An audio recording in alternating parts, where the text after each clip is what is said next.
સુરતની ખટોદરા પોલીસે 4 વર્ષની માસૂમ બાળાની છેડતી કરી શારીરિક અડપલા કરનાર નરાધમ રિક્ષા ચાલકની ખટોદરા પોલીસે ઝડપી પાડ્યો છે। નરાધમ 1 મહિનાથી બાળાની છેડતી કરતો હોવાનું સામે આવ્યું છે।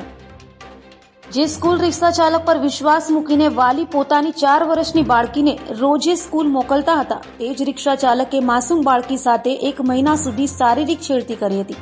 આ અંગે જ્યારે બાળકીએ પોતાના વાલીઓને જણાવ્યું ત્યારે બાળકીના પિતાએ ખટોદરા પોલીસ મથકમાં દોડી ગયા હતા અને તાત્કાલિક નરાધમ રિક્ષા ચાલક વિરુદ્ધ ફરિયાદ નોંધાવતા ખટોદરા પોલીસે પણ ફરિયાદ લઈ નરાધમ રિક્ષા ચાલક મુતલીબ શેખની સામે પોક્સો સહિતનો ગુનો નોંધી ધરપકડ કરી હતી। નરાધમ 3 સંતાનોનો પિતા હોય છતાં માત્ર 4 વર્ષની બાળાને શારીરિક અડપલા કરતો હોય લોકોમાં નરાધમ સામે ભારે આક્રોશ જોવા મળ્યો હતો। હાલ તો પોલીસે નરાધમની ધરપકડ કરી સરિયા પાછળ ધકેલી દીધો છે।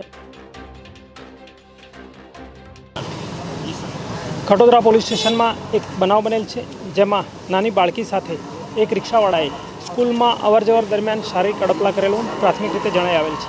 દીકરીએ પોતાની માતાને રજૂઆત કરતાં શરૂઆતમાં ગભરાઈ ગયેલ હતી, પરંતુ ત્યારબાદ હિંમત કરીને તેણે માતાને રજૂઆત કરેલ। માતાએ એ રજૂઆત ખટોદરા પોલીસને કરેલ, જેથી ખટોદરા પોલીસે દીકરીને બોલાવીને લેડીઝ પોલીસ સાથે રાખી ઘનિષ્ઠ પૂછપરછ કરેલ, જેમાં ફલિત થયેલ કે દીકરીને શારીરિક હેરેસમેન્ટ રિક્ષાવાળા તરફથી કરવામાં આવેલ છે, જેના આધારે ગુનો દાખલ કરેલ છે અને ગુનો દાખલ કરી આરોપીની ધરપકડ કરવામાં આવેલ છે અને તેનું મેડિકલ સારવાર પણ કરવામાં આવેલ છે। આરોપીનું નામ છે મુતલીબ હાજી શેખ, રહે ભટાર, આઝાદનગર, રસુલાબાદ।